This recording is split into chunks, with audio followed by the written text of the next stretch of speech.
शांति। भगवत गीता श्लोक क्लास में श्लोक टेस्ट का टेस्ट है और श्लोक टेस्ट के लिए श्लोक नंबर है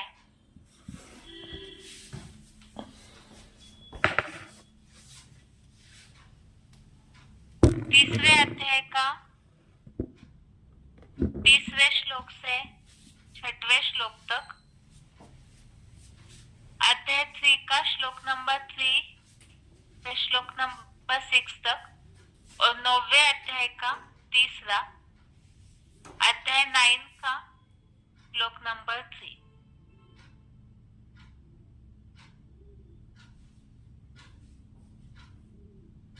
शुरू के 10 मिनट तक वही लोग हाथ उठाइए जिनका फोन एक बार भी अनम्यूट नहीं हुआ है। और टेस्ट के लिए पहला प्रश्न है,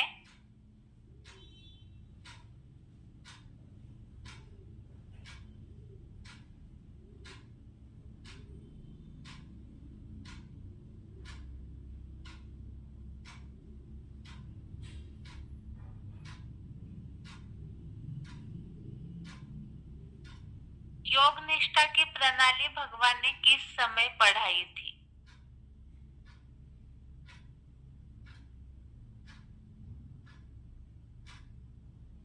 योग निष्ठा की प्रणाली भगवान ने किस समय पढ़ाई थी?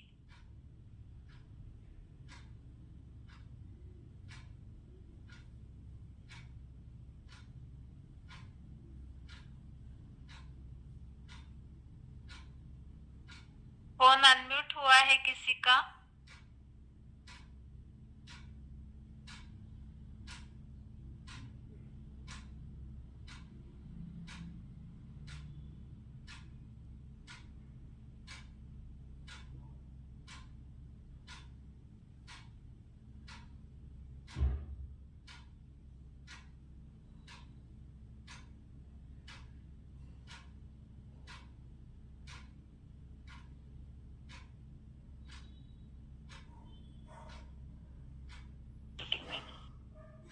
की योग निष्ठा प्रणाली कही थी।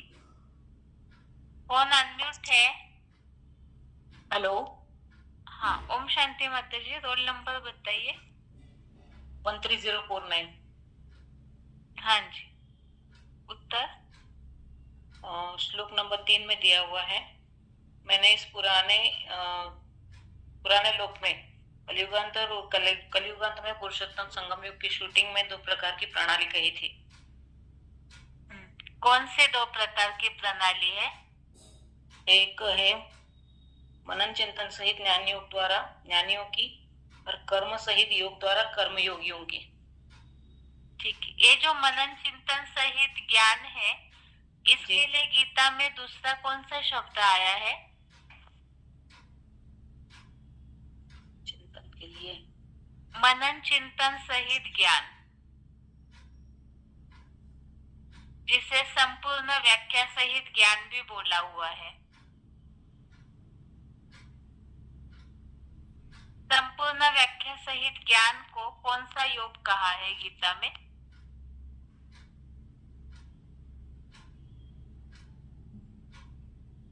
पांचवें अध्याय में हमने पढ़ा है इस बात के लिए।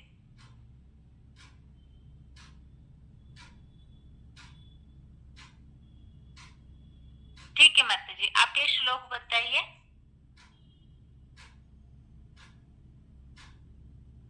हेलो,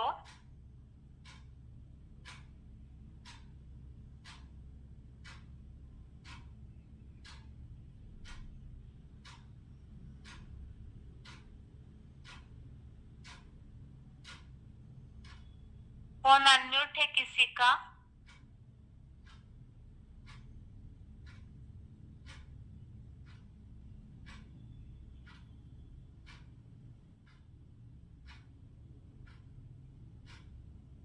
अभी जो प्रश्न पूछा था,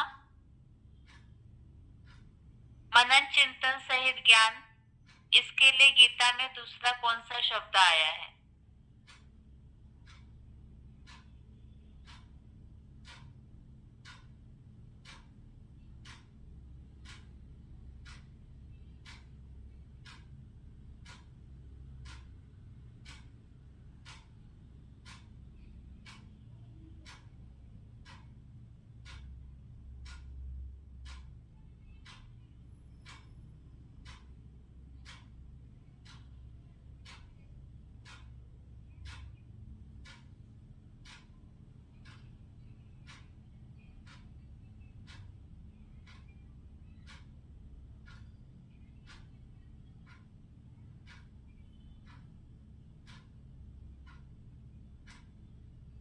फोन अनम्यूट है किसी का?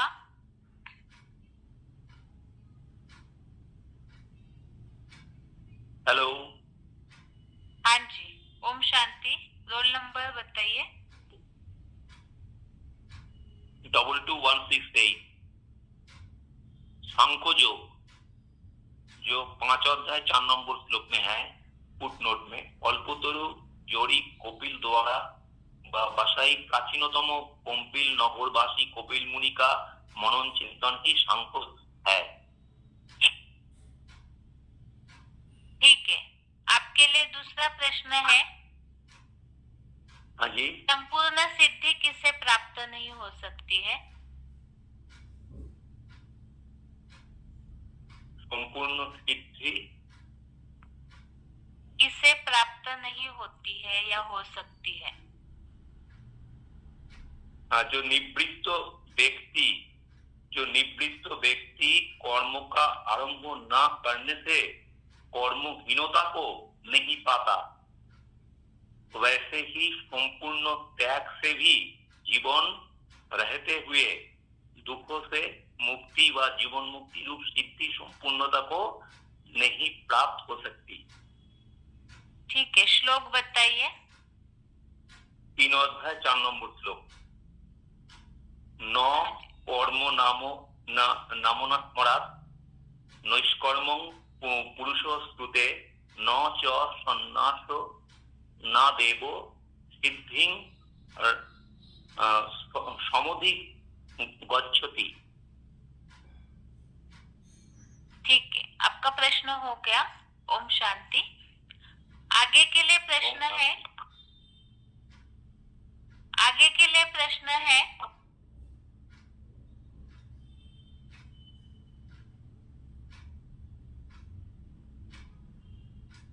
नरक में जो आत्माएं जन्म लेती है, स्वर्ग का सुख नहीं भोग पाती है, उसका कारण क्या है?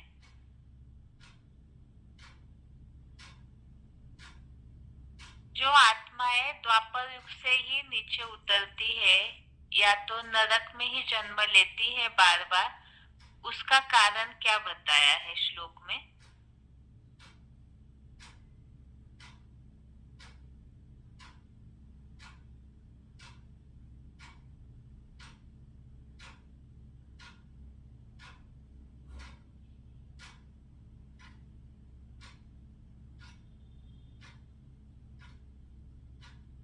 फोन अनम्यूट है किसी का?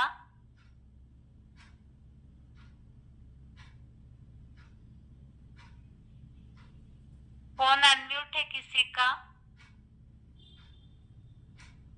यदि आपने हाथ उठाया है तो अपने फोन पे ध्यान दीजिए।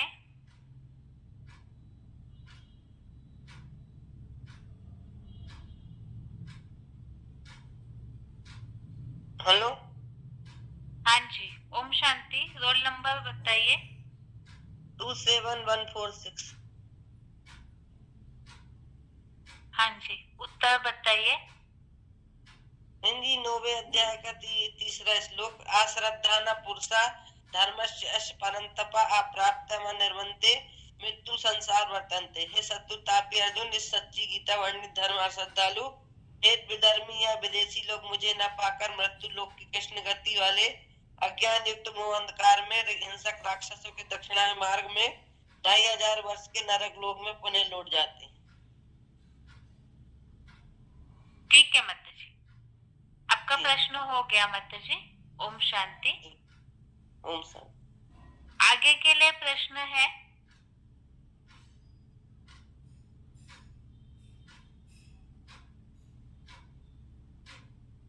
मिथ्याचारी या ढोंगी किसे कहा गया है?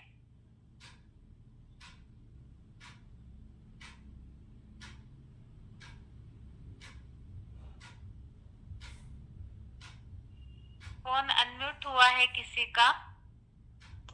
श्रीमद् भगवत गीता के हिसाब से मिथ्याचारी, झूठा आचरण करने वाले कौन है? ओम शांति दी। फोन अनम्यूट हुआ है और किसी का?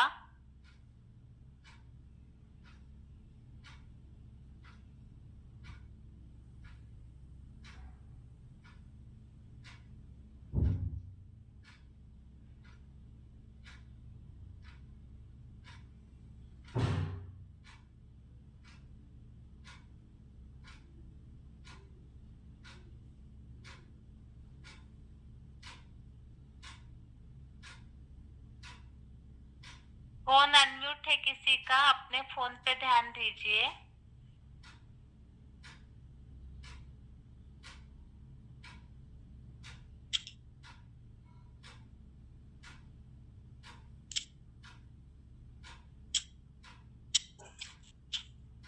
Hello hello phone hello unmute है, अपने फोन पे ध्यान दीजिए।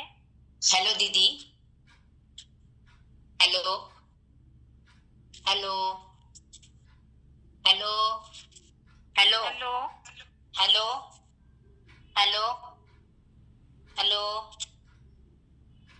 हेलो हेलो हेलो हेलो दीदी। हेलो हेलो हेलो काय झाले काय माहिती बापरे। Hello hello Shiv Baba.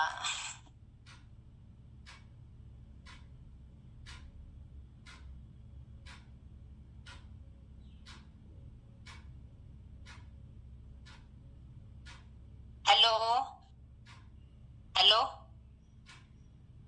Hello hello hello hello hello hello hello hello hello hello phone unmute है किसी का। हेलो हेलो दीदी, सुनाई दे रहा है आपकी आवाज। Hello hello hello hello hello hello hello hello hello hello hello. ह्याच्यातच वेळ जायचा ग बाई, काही खरं नाही. हॅलो दीदी.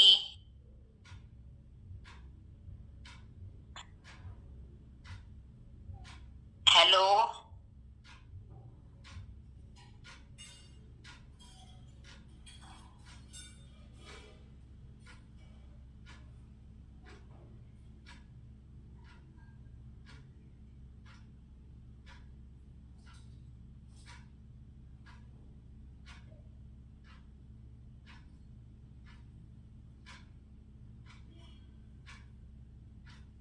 किसी और का फोन अनम्यूट है।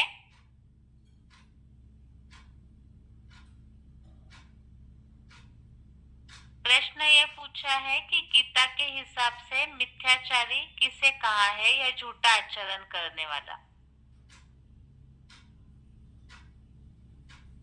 फोन किसी और का अनम्यूट हुआ है। हेलो हेलो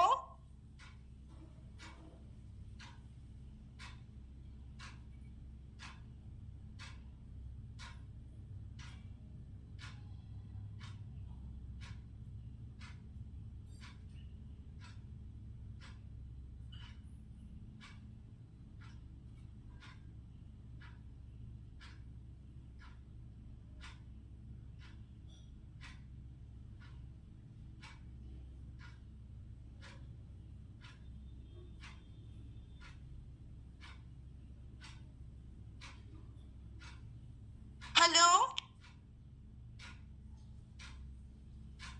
ओम शांति दी, आपकी आवाज नहीं आ रही। हेलो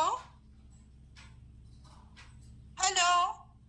नेटवर्क के कारण आवाज सुनाई नहीं दे रहा है किसी का भी, इसीलिए 5 मिनट के लिए आप सभी ज्वाइन होकर रहिए। एक बार मीटिंग अनकनेक्ट करके फिर से शुरू करेंगे। आप सभी मीटिंग से ज्वाइन होकर रहिए।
पूछा था, भगवत गीता के हिसाब से झूठा आचरण करने वाला किन्हें कहा गया है?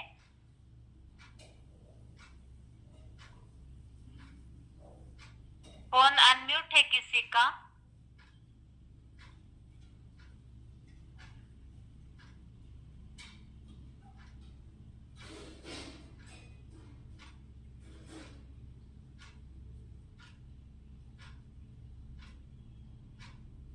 फोन अनम्यूट है किसी का? हेलो हाँ, ओम शांति माता जी, रोल नंबर बताइए।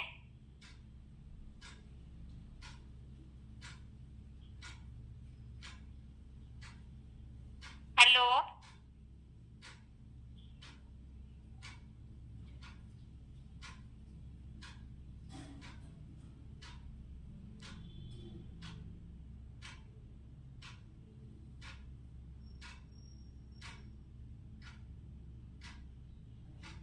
हेलो,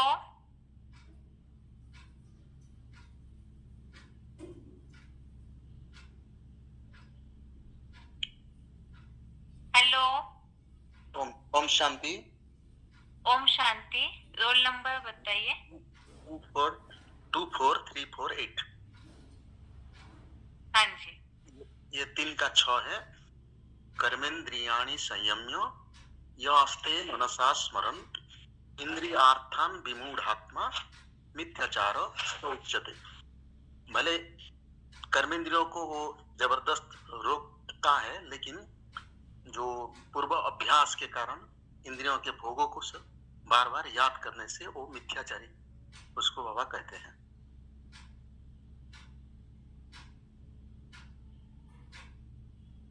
ठीक है। आपके लिए दूसरा श्लोक है। दूसरा प्रश्न ये है कि मनुष्य को कर्म क्यों करने पड़ते हैं? वो नियत कर्म माने सभी को बिना कर्म से कोई भी नहीं जीवन धारण कर सकता। कर्म हाँ, करना लेकिन है। हाँ, वो किस कारण से कर्म क्यों करने पड़ते हैं मनुष्य को? इसका मूल कारण क्या बताया है? सभी को सतरजतमो में तो सतरजतमो में प्रकृति सतरजतमो में आने के कारण उनको गुणों के बरबस होकर कर्म करना पड़ता है। प्रकृति का जो ठीक, सतरजतम है। ठीक, आपका प्रश्न हो गया। ओम शांति। आगे के लिए प्रश्न है,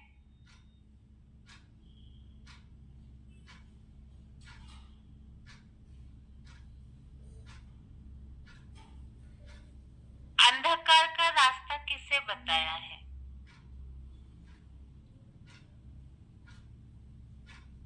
भगवत गीता के हिसाब से अंधकार का रास्ता कौन सा है?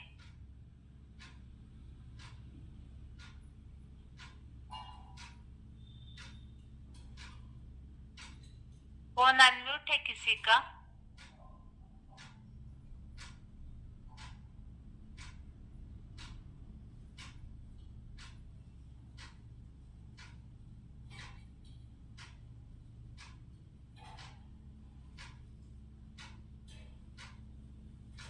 फोन अनम्यूट है किसी का? हेलो, हाँ जी, ओम शांति, रोल नंबर बताइए। हेलो, हाँ जी, रोल नंबर बताइए माता जी। 28701। हाँ जी, यदि ये 9 अध्याय का तीसरा श्लोक है। कृष्ण गति वाला जो अज्ञान युक्त है वो मोह अंधकार का मार्ग है। हाँ ठीक है माता जी। कृष्ण गति अर्थात क्या? 8वें अध्याय में जो हमने बातें समझी है उस आधार से भी जवाब दे सकते हैं आप। कृष्ण गति किसे कहा हुआ है? धूमिल कृष्ण गति वो जो ज्ञान चंद्रमा को फॉलो करते हैं, धूमिल रात्रि वाले। और इसके लिए ये 8वें अध्याय में काफी सारे बातें 8वां का जो 25वें श्लोक में भी आया ना कि हिंसक मुसलमान और आसुरी धर्म वाले जो दक्षिणायन मार्ग को फॉलो करते हैं, और जो कलाओं के बंधाईमान कृष्ण के जो फॉलोवर हैं, जैसे जो उसके पक्षपाती जैसे बीके प्रकाश मणि और उसी बीके जगदीश भाई, और मतलब उन्हीं को जो ज्ञान चंद्रमा को फॉलो करते हैं, उसके उसी गति को वो पाते हैं जैसे उन्होंने पाया। ठीक है। और द्वैतवादी नरक में भी भूत से मतलब वो इसमें ना आकर फिर वो द्वैतवादी द्वापर युग से ही आते हैं, मतलब भक्ति मार्ग को फॉलो करते हैं वो सब। हाँ ठीक है माता जी, ये श्लोक बताइए। ये है अद श्रद्धा नाम पुरुषा धर्मस्य अस्य परंतप अप्राप्य मां निवर्तन्ते मृत्यु संसार वर्तमानी। ठीक है माता जी, ये श्लोक अगर हमें किसी और को समझाना है दुनिया के हिसाब से, तो इससे कौन सी बात खास समझा सकते हैं हम? दीदी ये है कि भक्ति मार्ग वाले वो अंधश्रद्धा से भक्ति करते रहते हैं, लेकिन उनको भगवान के बारे में एक्चुअल पता नहीं है कि भगवान सृष्टि पे आए हुए। वो तो मूर्ति पूजा में ही विश्वास करते हैं, और मूर्ति में, क्योंकि मूर्ति का जैसे बाबा ने बताया भी है कि मतलब मूर्ति का अर्थ है दे को ही फॉलो करते हैं, तो उनको पता ही नहीं है कि मतलब वो आत्मिक स्थिति में नहीं रहते। तो हम ये कि हम बाहर वालों को ये समझा सकते हैं कि जो कि भगवान सृष्टि पे आया हुआ है, तो आत्मिक स्थिति में मतलब अपने बारे में, और उनको दीदी बताना नहीं आ रहा मुझे कि मतलब वो भक्ति मार्ग को फॉलो करते हैं, और मतलब ज्ञान के आधार पे उसको समझते ही नहीं है। तो हम बाहर वालों को ये समझा सकते हैं कि आत्मा क्या है, परमात्मा क्या है, तो हम उनको डिफरेंशिएट बता सकते हैं। ठीक है मतलब पूरी तरह मैं बता नहीं पा रही दीदी, वैसे नहीं ठीक है बताया, लेकिन यहाँ मूल बात तो भक्ति के हिसाब से ठीक ही है, बाकी मूल बात यहाँ जो गीता वर्णित, हाँ गीता वर्णित है कि वो कृष्ण गति वाले जो ज्ञान चंद्रमा को फॉलो करते हैं वो कृष्ण गति को प्राप्त करते हैं, और जो भगवान सच्ची गीता वर्णित जो श्लोक में जो श्रद्धालु है, जो मतलब 2500 वर्ष तक मतलब इसमें आते हैं। कृष्ण गति वाले जो है वो 2500 वर्ष तक मतलब द्वैतवादी द्वापर युग में जाते हैं, और जो ये ज्ञान इसको फॉलो करते हैं वो मतलब मुझे नहीं दीदी समझा नहीं पा रही मैं। ठीक है माता जी, समझ में आ। ठीक है माता जी, आपका प्रश्न हो गया। ओम शांति। आगे के लिए प्रश्न है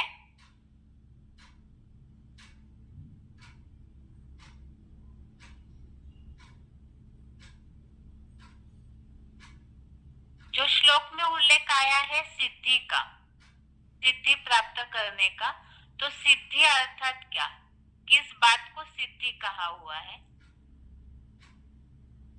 एक ही शब्द में उत्तर है इसका, सिद्धि अर्थात क्या, या किस बात को, कौन सी ऐसी बात है जिसे सिद्धि के रूप में माना गया है?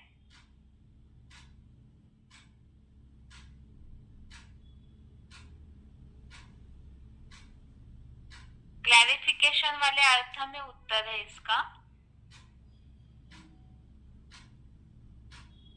फोन अनम्यूट हुआ है?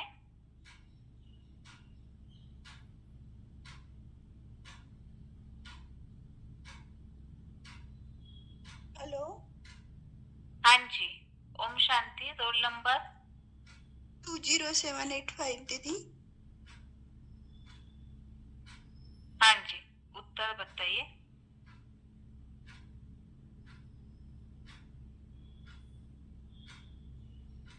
हेलो,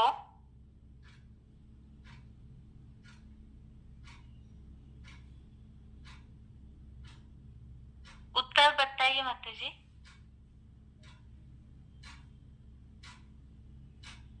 जीवन मुक्ति अध्याय 3 का 4 में बताया ना, जीवन रहते दुख दर्दों से मुक्ति या जीवन मुक्ति। ठीक है माता जी, ये श्लोक बताइए।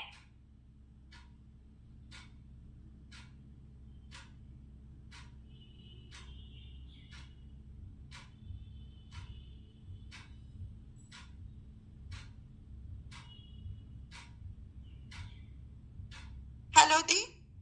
हाँ माता जी, आपका आवाज है ना कट हो गया था। आप श्लोक एक बार दोबारा बताइए।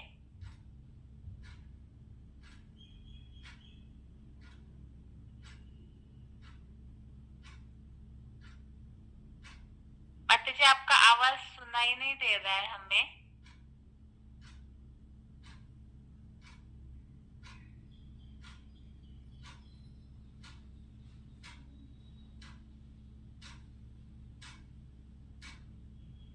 माता जी, आवाज सुनाई नहीं दे रहा है आपका, इसीलिए बाद में फिर से आपको अनम्यूट करेंगे। और किसी का फोन अनम्यूट किया है?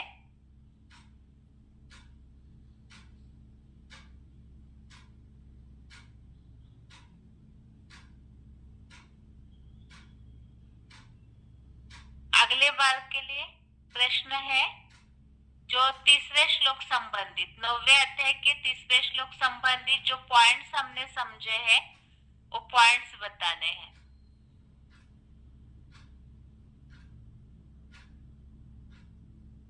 नौवे अध्याय के तीसरे श्लोक संबंधित जो पॉइंट्स हमने सुने हैं VCD के वो बताने हैं।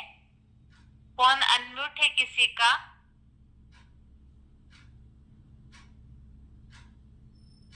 फोन अनम्यूट है किसी का?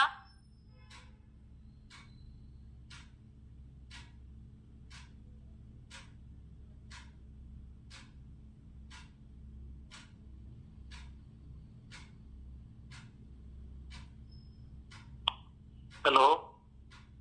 हाँ जी। हेलो। ओम शांति। Roll number 4783। हाँ जी। VCD 2358 में बताया है जो विदेशी विधर्मी आत्माएं हैं वो पूरे 84 जन्म क्यों नहीं ले पाती है ना, उनके जो देहवान है वो माने युगाग्नि में भस्म नहीं कर पाती, नहीं जला पाती। तो इसीलिए भगवान की जो ज्ञान है उनको इतना कदर नहीं करती। वो प्रैक्टिकल जीवन में भी धारणा करना तो दूर है, मनन चिंतन भी नहीं करती है। अगर कोई मनन चिंतन करना तो दूर की बात है, अगर कोई मनन चिंतन करके भी उनके सामने विस्तार पूर्वक ज्ञान को रखता है माने व्याख्या करके संकेत को, तो फिर भी वो उसको अच्छी रीति नहीं समझ पाते, वह उनकी बुद्धि में नहीं बैठती है। तो आगे पीछे वो द्वापर से लेकर कलयुग तक ऐसे ही वो आते रहते हैं, माने तो इस युग में कृष्ण गति में आते रहते हैं।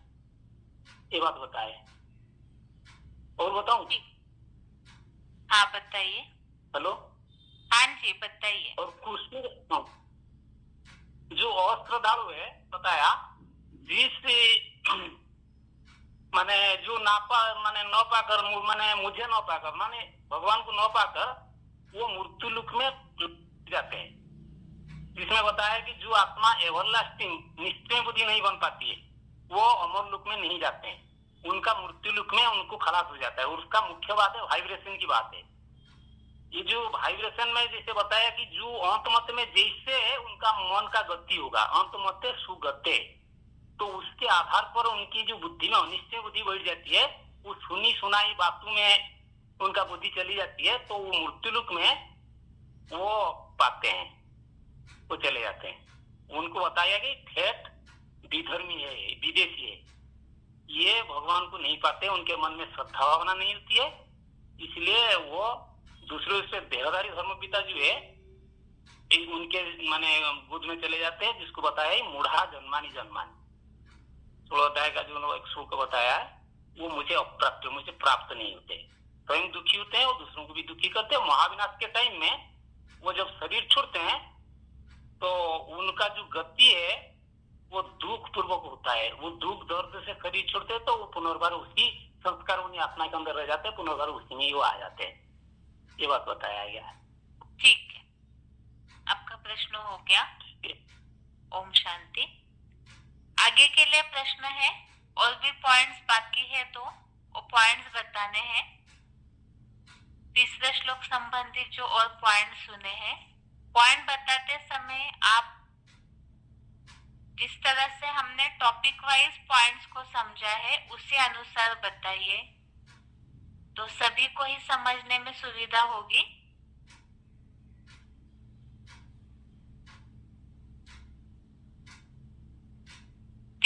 श्लोक संबंधित पॉइंट्स। फोन अनम्यूट हुआ है किसी का?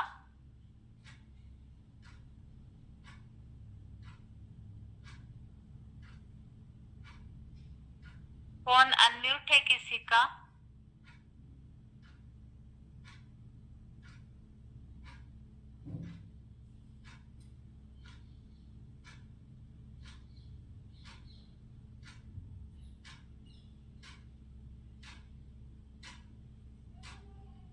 हेलो।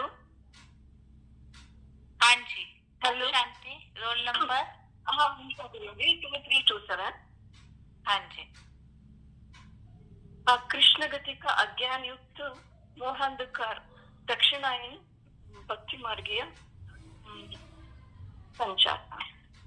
सूर्य जब उदय होता है तो दिन शुरू होता है, और रात जब शुरू होता है तो चंद्रमा उदय होता है। उसमें तो चंद्रमा में रोशनी ही नहीं, घोर अज्ञान अंधकार रावण का भक्ति मार्ग कहा जाता है। देवी देवताओं का राज्य चैतन्य ज्ञान सूर्य से स्थापन होते हैं, लेकिन ये रावण राज्य भक्ति मार्गीय अज्ञान युक्त मनुष्य गुरु लोक से स्थापित होती है। और ये राक्षसीय मार्ग है जहाँ हिंसक वृत्ति चलती रहती है। यहाँ जो लोग होते हैं, यहाँ क्राइस्ट, गुरु नानक, राम, कृष्ण, गणेश आदि देहधारियों की पूजा करते रहते हैं, भक्ति करते रहते हैं, और अपने को आत्मा ही समझते नहीं, ज्ञान की रोशनी में ही नहीं रहते, और सतयुग में कोई भक्ति नहीं होती है। भक्ति तो अज्ञान अंधकार का मार्ग है। ठीक है माता जी।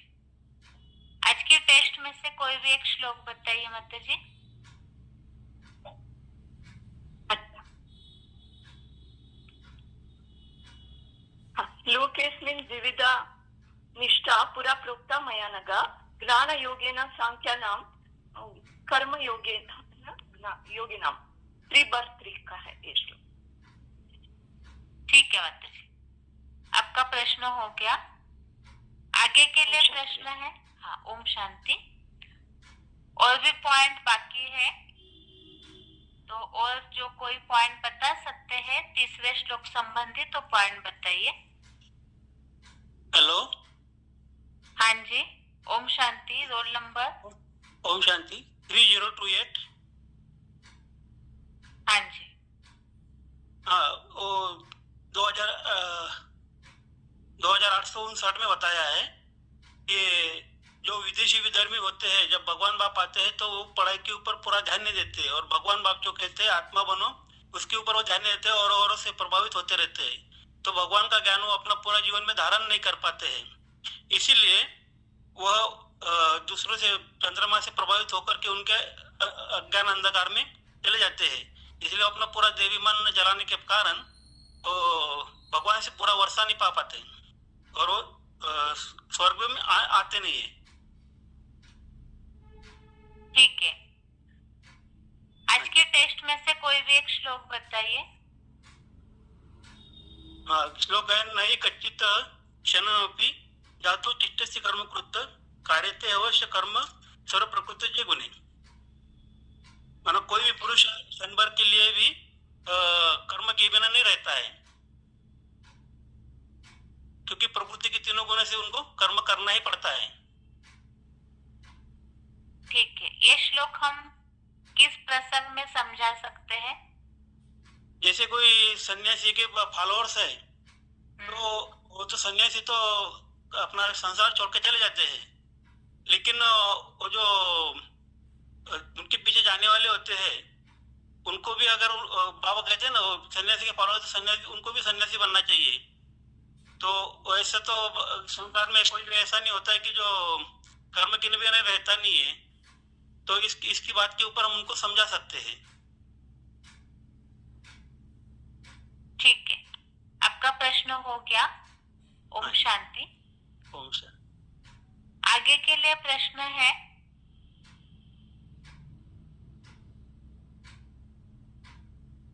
आज के टेस्ट में जो भी श्लोक है, तो वो श्लोक सर्विस फील्ड में किस प्रसंग में कौन सा श्लोक हम समझा सकते हैं वो बात बतानी है। कौन सा श्लोक किस प्रसंग में हम समझा सकते हैं, एक श्लोक और उस संबंधित बात बताना है। फोन अनम्यूट हुआ है किसी का?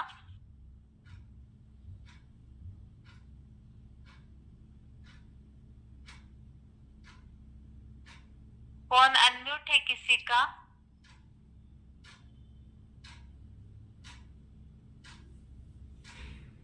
अपने फोन पे ध्यान दीजिए, फोन अनम्यूट है किसी का?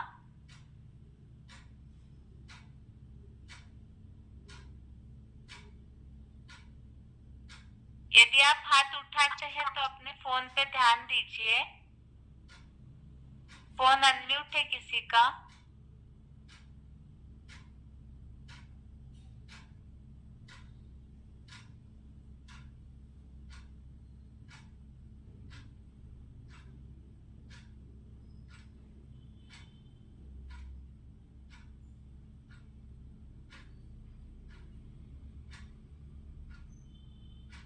फोन अनम्यूट है और किसी का?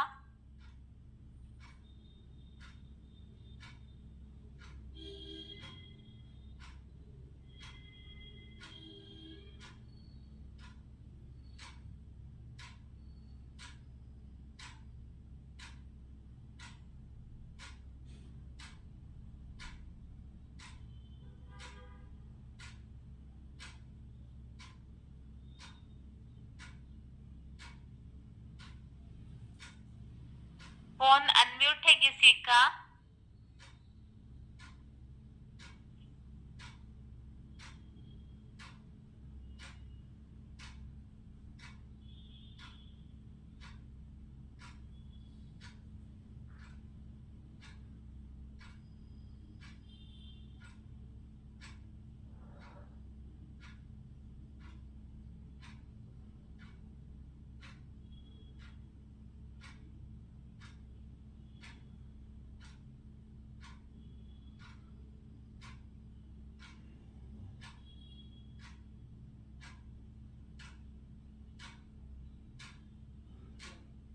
फोन अनम्यूट है किसी का?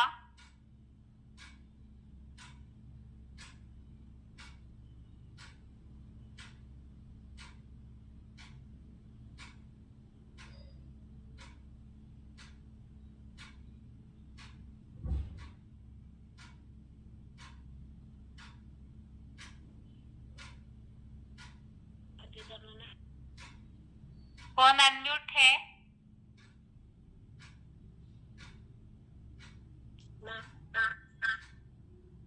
हेलो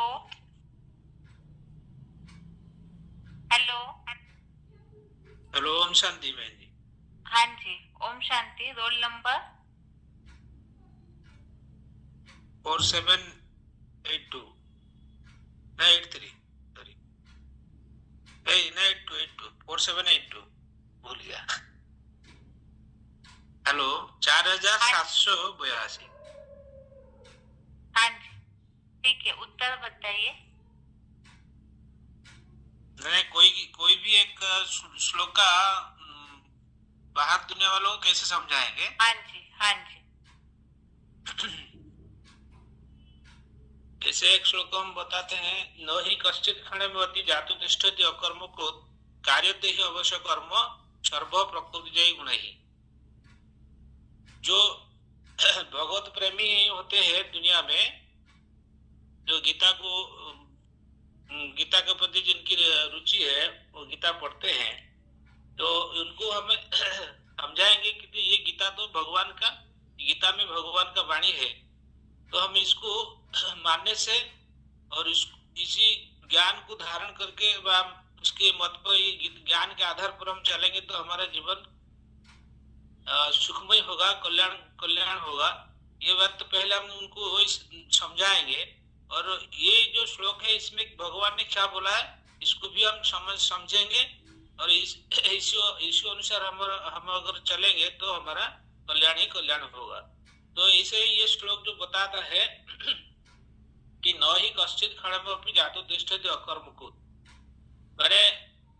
इसमें भगवान ने बोले हैं कि कोई भी निस्संदेह क्षण भर भी कर्म किए बिना रह नहीं सकता, रह नहीं पाता, रह नहीं सकता। तो हमको कर्म को नहीं छोड़ना है, अर्थात कर्म के साथ साथ योगी भी बनना है। योग परमात्मा से हम योग लगाना है चाहिए, तो जिससे हमारा कल्याण होगा, ये इसका अर्थ बताता है।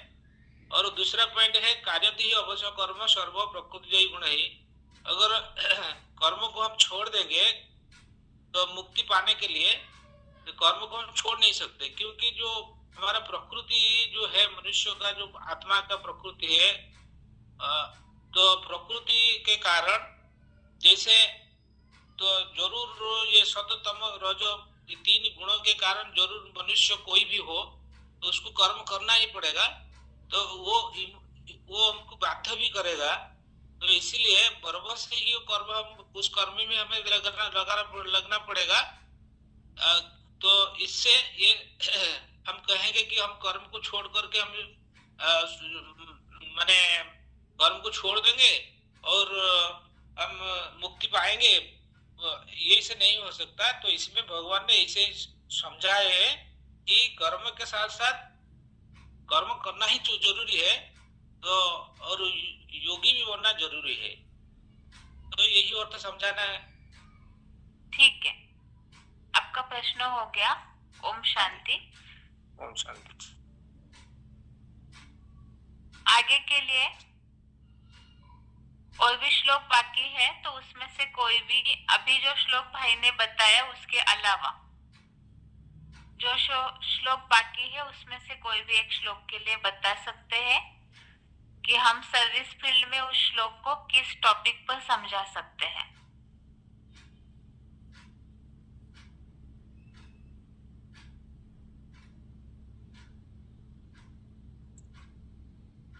हेलो। हाँ जी, ओम शांति। Roll number 18664। हाँ जी। तो तीसरे अध्याय का तीसरा श्लोक है, लोके अस्मिन् द्विविधा निष्ठा पुरा प्रोक्ता मया अनग ज्ञान योगेन सांख्यानाम कर्म योगेन योगिनाम। जैसे बाहर की दुनिया में तो क्या होता है कि सांस जो प्राणायाम वगैरह है इन्हीं को योग कहते हैं ना। बाकी जब काम छोड़ के बैठ जाते हैं उसी को समझते हैं कि योग में बैठे हैं, भगवान को याद कर रहे हैं। पर भगवान ने बोला कि इस कलयुग के अंत में माना अभी जो पुरुषोत्तम संगम योग है, इसकी शूटिंग में 2 तरह की निष्ठा योग निष्ठा प्रणाली बताई है। पहला तो है जो ज्ञान मनन चिंतन सहित ज्ञान योग द्वारा ज्ञानियों की, जैसे कपिल मुनि जैसे योगी, और दूसरा जो गृहस्थी हैं उनके लिए कर्म सहित योग द्वारा कर्म योगी की। माना कर्म करते करते भी हम भगवान को याद करते हैं, तो वो कर्म योग होता है। ऐसा नहीं है कि सिर्फ काम छोड़ के बैठ जाएं और भगवान को याद करें, वही योग है। ठीक है, श्लोक बता दीजिए। श्लोक मैंने पढ़ा था, दोबारा पढ़ूं? नहीं, ठीक है फिर। ठीक है, वो बीच में आवाज थोड़ा प्रॉब्लम हो रहा था इसलिए। ठीक है, ओके, तो पढ़ दूं दोबारा दीदी? हाँ बताइए। लोके अस्मिन् द्विविधा निष्ठा पुरा प्रोक्ता मया अनग ज्ञान योगेन सांख्यानाम कर्म योगेन योगिनाम। ठीक है, आपका प्रश्न हो गया। ओम शांति। आगे और भी श्लोक जो बाकी है उस संबंधित बताइए। अभी जो 2 श्लोक बताए हैं उसके अलावा जो श्लोक बाकी है उस संबंधित बताना है। वो श्लोक कहाँ लागू कर सकते हैं। फोन अनम्यूट हुआ है किसी का?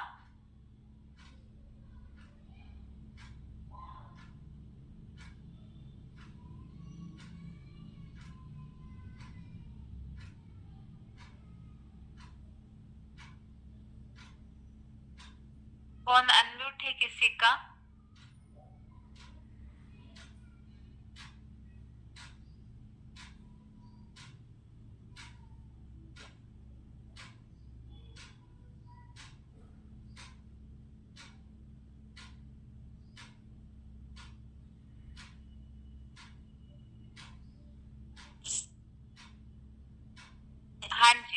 हाँ जी, ओम शांति माता जी। Roll number 8114। हाँ जी। हाँ जी, जी दीदी, ये तीसरे अध्याय का चौथा श्लोक है। ना ही कर्म नाम आरंभात नैष्कर्म पुरुषा अश्नुते नाचा संन्यास नात एव सिद्धिम समति गच्छति। दीदी, इसमें ये बताया गया है कि जो पुरुष कार्य को शुरू ही नहीं करते वो संपूर्ण त्याग भी नहीं कर पाते, क्योंकि जो परीक्षाएं होती हैं वो पद प्राप्त करने के लिए होती हैं, और जो परीक्षा ही नहीं देंगे तो पद कैसे पाएंगे। तो जो जनक आदि राजा थे, उन्होंने भी कर्म के द्वारा ही सिद्धि को प्राप्त किया था, क्योंकि संपूर्ण कर्म, और बाबा ने बोला है कि जो संपूर्ण कर्म योग है वो गृहस्थ के अनुभव के बिना प्राप्त नहीं हो सकता। तो कर्म योग गृहस्थ व्यवहार में रहकर ही हम कर सकते हैं। तो जो योग स्थिति में चढ़ने वाले व्यक्ति होते हैं वो भी चित्त को एक तरफ वशीभूत करके ही सिद्धि को प्राप्त होते हैं।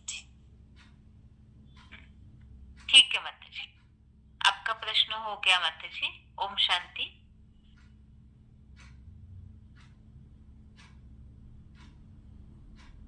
आगे के लिए प्रश्न, यही प्रश्न से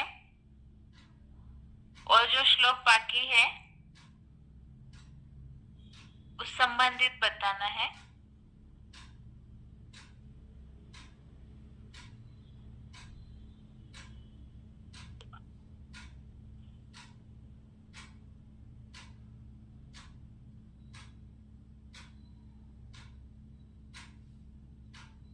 फोन अनम्यूट है किसी का?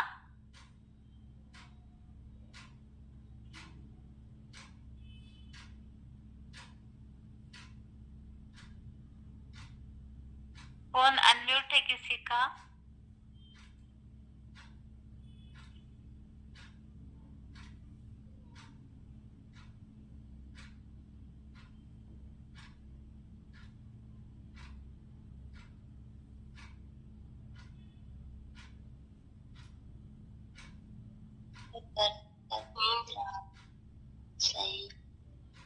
नहीं, जो श्लोक पढ़ रहे हैं उन्हीं का फोन अनम्यूट है, अपने फोन पे ध्यान दीजिए।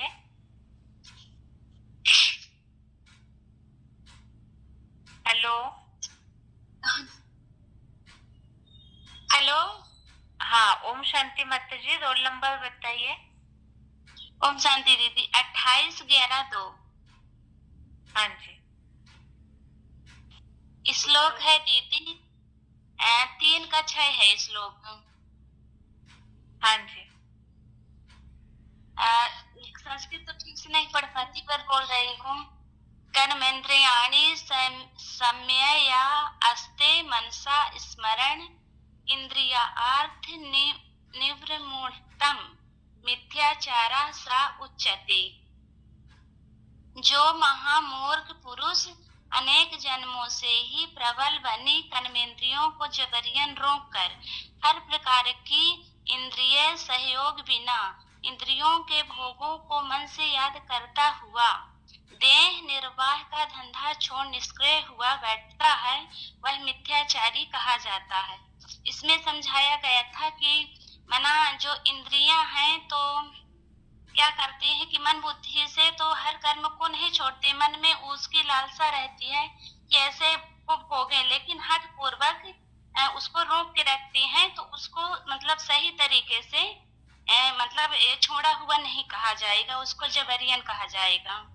मना जो चीज छोड़ने का है उसको मन बुद्धि से छोड़ना है। ठीक है माता जी। ये खास श्लोक किसके लिए लागू होता है? ये सन्यासियों के लिए है कि माना सन्यासी जो होते हैं वो हठ पूर्वक योग करते हैं।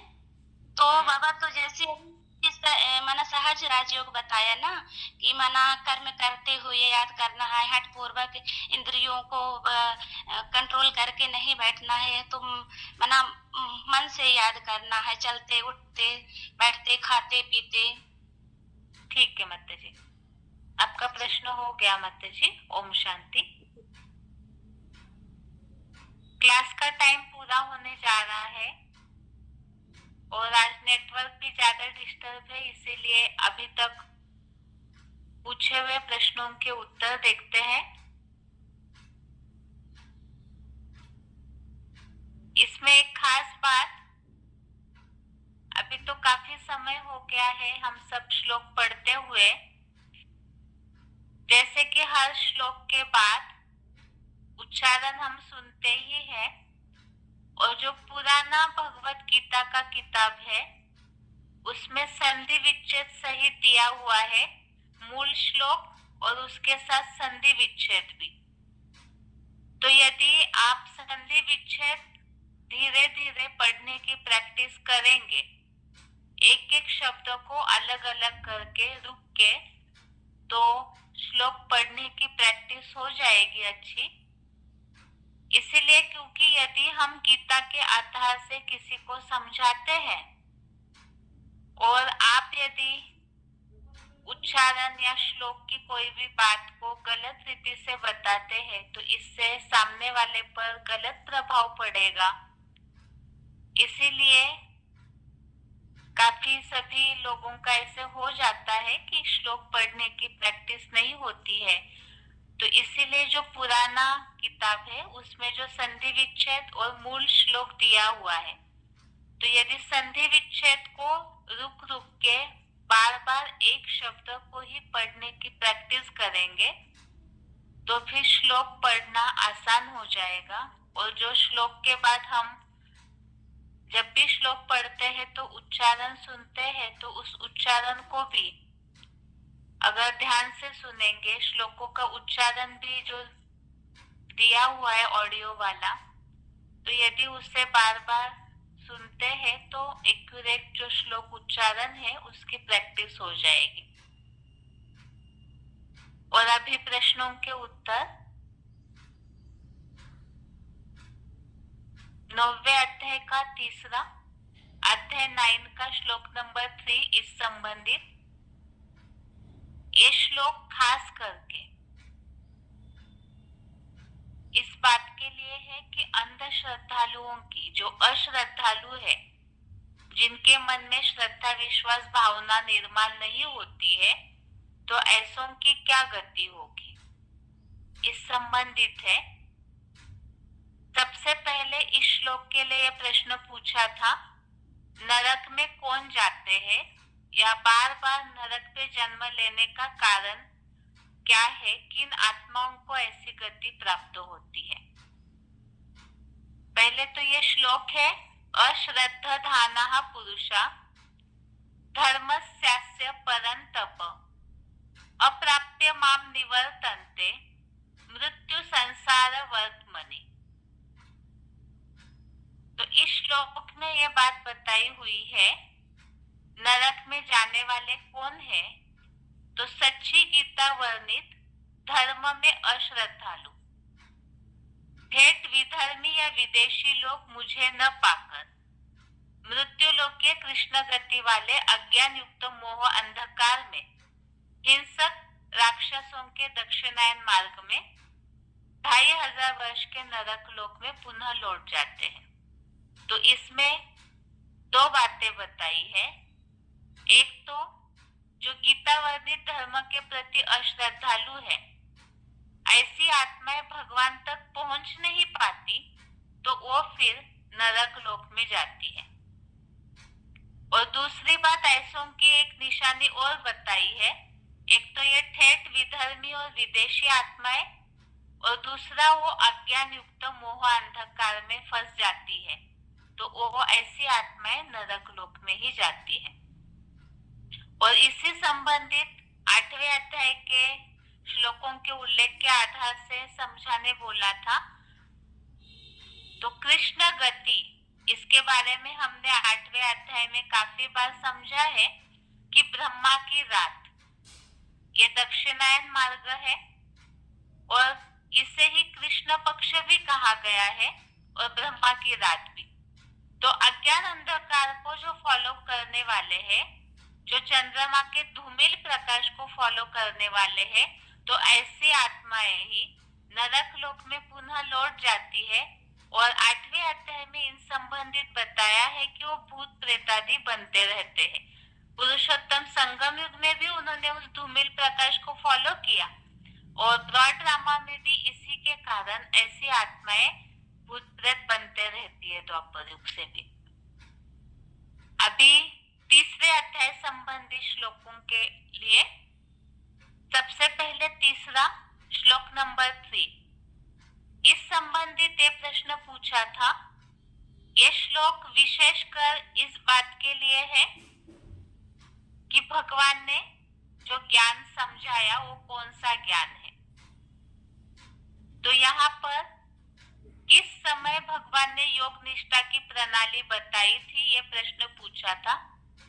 तो क्लैरिफिकेशन सहित जो बोल्ड वाला अर्थ है उसमें ये बात है कि मैंने इस पुराने कलयुगांत में पुरुषोत्तम संगम की शूटिंग के लोक में 2 तरह की योग निष्ठा प्रणाली कही थी। तो कलयुग के अंत में पुरुषोत्तम संगम युग की शूटिंग में, और इसे ही पुराने लोक में कहा है, अर्थात कलयुग का अंत। दूसरा प्रश्न इस श्लोक संबंधित पूछा था, 2 प्रकार की प्रणाली कौन सी है। एक तो है मनन चिंतन सहित ज्ञान योग द्वारा ज्ञानियों की, और दूसरा है गृहस्थियों के कर्म सहित योग द्वारा कर्म योगियों की। इस संबंधित और एक प्रश्न पूछा था, मनन चिंतन सहित ज्ञान योग, इसके लिए भगवत गीता में दूसरा क्या शब्द आया है। तो मनन चिंतन सहित ज्ञान अर्थात इस सांख्य योग, जो कि 5वें अध्याय का 4था और 5वें श्लोक में जो इस संबंधित उल्लेख है कि सांख्य योगो पृथक वाला, तो इसमें सांख्य की परिभाषा दी है संपूर्ण व्याख्या सहित केवल ज्ञान। और दूसरा ये श्लोक और किस प्रसंग में हम समझा सकते हैं। तो ज्यादातर लोगों का ये मानना होता है कि जैसे साधु सन्यासी है दुनिया में, वो ये सोचते हैं कि सब कुछ जब तक हम त्याग नहीं करते घर बार को छोड़ करके, तब तक जो प्राप्ति होनी है नहीं हो सकती है। तो यहाँ एक खास बात है कि भगवान ने तो दोनों के लिए भी रास्ता बताया, मनन चिंतन सहित ज्ञान ज्ञानियों के लिए, और जो गृहस्थी घर गृहस्थ में रहते हैं तो उनके लिए भी तरीका बताया कर्म सहित योग द्वारा कर्म योगियों की। ये श्लोक है, भगवान उवाच लोकेस्मिन् द्विधा निष्ठा पुरा प्रोक्ता मया नघ ज्ञान योगेन सांख्यानां कर्म योगेन योगिनां। चौथा श्लोक है, चौथे श्लोक संबंधित प्रश्न ये पूछा था। एक तो संपूर्ण सिद्धि किन्हें प्राप्त नहीं होती है। तो इसके लिए बताया है कि बिना विचारे समुचित और अनिवार्य कर्मों के संपूर्ण त्याग से सिद्धि संपूर्णतया नहीं प्राप्त हो सकती। बिना सोचे समझे जो अनिवार्य कर्म है प्रकृतिगत, उन्हें अगर पूरी तरह छोड़ देते हैं तो संपूर्ण सिद्धि प्राप्त नहीं हो सकती। और संपूर्ण सिद्धि, सिद्धि अर्थात क्या, यहाँ किस प्रकार की सिद्धि की बात बोली है श्लोक में। तो क्लैरिफिकेशन वाले अर्थ में उत्तर दिया है, जीवन रहते दुखों से मुक्ति व जीवन मुक्ति रूप संपूर्ण सिद्धि। जीवन रहते हुए भी दुखों से मुक्ति, सुख शांति में रहे, ये है मूलतः सिद्धि। और दूसरा है कि ये श्लोक हम कहाँ पर लागू कर सकते हैं। तो अभी भी तीसरे श्लोक के लिए जैसे समझा वैसे ही ये श्लोक भी इसी हिसाब से है कि भगवान ने गीता में कहीं भी सन्यासी बनने के लिए नहीं कहा, या सन्यासी का अन्य अर्थ न हो। वास्तव में तो गीता में नष्ट मोहा बनना अर्थात ही सन्यासी कहा है, लेकिन हठ योगी बनने के लिए नहीं बताया है कि हठ पूर्वक इंद्रियों का दमन करे या कष्ट दे शरीर को, मन को। तो सहज राजयोग की पढ़ाई है, तो इसीलिए ही संपूर्ण सिद्धि प्राप्त करने के लिए यहाँ कोई भी प्रकार का जो अनिवार्य कर्म है उसे छोड़ना नहीं है, नहीं तो जो सिद्धि की प्राप्ति होनी है वो नहीं हो सकती है। और ये श्लोक है, न कर्मणा मनारंभात् नैष्कर्म्यं पुरुषोऽश्नुते न च सन्न्यसनादेव सिद्धिं समधिगच्छति। अगला है 5वां श्लोक। इसमें एक खास बात बताई हुई है। जो प्रश्न ये पूछा था कि मनुष्य को कर्म क्यों करने पड़ते हैं। अगर कोई सन्यासी बनना चाहे कि सब कुछ छोड़ के बस केवल वो भगवान का ध्यान करे तो ये संभव नहीं है, क्यों? तो इसका उत्तर इस श्लोक में दिया हुआ है। निसंदेह कोई व्यक्ति क्षण भर भी मल मूत्र त्याग आदि अनिवार्य कर्म किए बिना नहीं रह पाता, क्योंकि प्रकृतिकृत सर्वकालीन तत्वष्टम में से कोई भी प्रधान गुणों सहित ही इंद्रियों से बरबस सब प्रकार के कर्म करने पड़ते हैं।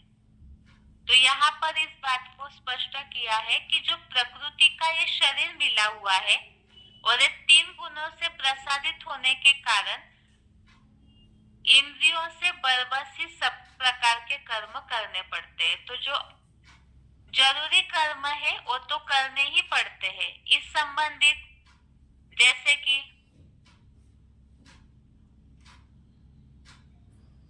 यह श्लोक जो आया हुआ है 18वें अध्याय का, इस श्लोक में जो उल्लेख दिया हुआ है, आत्मा के रिकॉर्ड के कारण सबको कर्म करने ही पड़ते हैं। तो इस कारण से ही सभी अपने कर्म करने के लिए बंधे हुए हैं। ये श्लोक है, नहीं कश्चित् क्षणमपि जातु तिष्ठत्य कर्म कृत कारते ह्यवशः कर्म सर्व प्रकृति जय बुद्धि। अगला है 6वां श्लोक, श्लोक नंबर 6। ये श्लोक तो विशेषकर हठयोगी जो बनते हैं उनके लिए है। और भगवत गीता में कहीं भी हठ योग करने के लिए कष्टदायी जीवन जीने के लिए नहीं बताया है, क्योंकि भगवान तो सहज राजयोग सिखाते हैं। तो इस श्लोक में विशेष बात, प्रश्न ये पूछा था, मिथ्याचारी किन्हें कहा जाता है, झूठा आचरण करने वाला किन्हें कहा जाता है। श्लोक में इस बात का उल्लेख किया है कि जो महामूर्ख पुरुष अनेक जन्मों से ही प्रबल बनी कर्मेंद्रियों को जबरियन रोककर हर प्रकार की इंद्रिय सहयोग बिना इंद्रिय के भोगों को मन से याद करता हुआ देह निर्वाह का धंधा छोड़ निष्क्रिय हुआ बैठता है, वह मिथ्याचारी कहा जाता है। तो यहाँ ये बात खास कि जो हठयोगी होते हैं वो कर्मेंद्रियों को जबरियन रोक लेते हैं और इंद्रिय भोगों को मन से याद करते हैं, तो उन्हें मिथ्याचारी कहा जाता है। तो भगवत गीता में तो कहीं भी इस प्रकार हठयोग करने नहीं बताया और इंद्रिय भोगों को मन से याद करते हैं। तो जैसे 6वें अध्याय के श्लोकों में इस बात का उल्लेख है कि वास्तव में मन के संकल्पों से इंद्रिय भोगों को त्यागना है।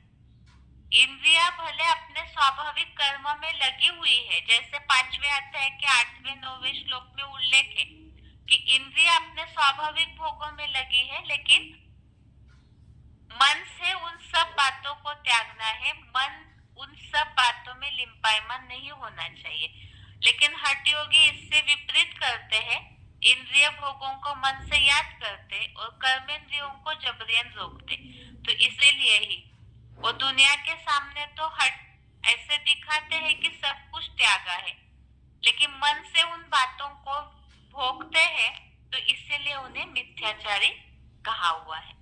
तो ये श्लोक इसी हिसाब से बता सकते हैं कि भगवान आखिर गीता में कैसा जीवन बिताना है, इसकी यथार्थता बता रहे हैं। तो जीवन ऐसा होना चाहिए कि प्रकृति के कोई भी कर्मों को छोड़ना नहीं है। इस तरह से आज के श्लोक टेस्ट संबंधित प्रश्नों के उत्तर हुए। आज के लिए गीता क्लास यहाँ तक ही। ओम शांति।